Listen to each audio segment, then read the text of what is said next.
So this is a collection from Goa University campus that I received today late evening, and I found that many of the specimens collected were infested with worms, probably larvae of cearid and phorid flies, which graze on this and consume the spores and tissue.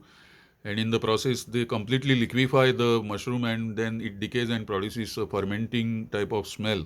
Right now, I feel a fruity aroma is there. Maybe some low molecular weight aliphatic compounds are released by the fermented tissue because there are lots of sugars now which are present in the mature tissue.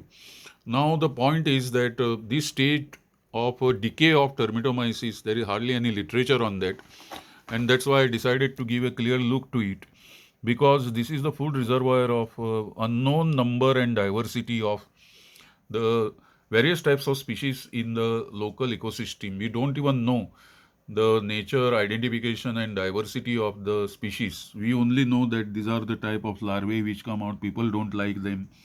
They purchase the mushroom and then they find all this type of larvae teeming inside, and then they refuse to buy. And I don't know, I am not an entomologist in that sense because I can't identify, but from what knowledge we have of the insects associated with flies, especially mushrooms, is that phorid and cearid flies are very common on mushrooms, and they accelerate the decomposition if the mushrooms are left to themselves in nature, and perhaps that is the role, because this species is at least 120 to 130 million years old, and Termitomyces hemii is the name given by late Dr. Natarajan from Center for Advanced Studies in Botany, University of Madras, in a paper published in 1975.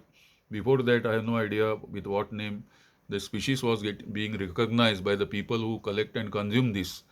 But it is important to know that there is a role which is played by this species, trophic role played by this species, and its biomass.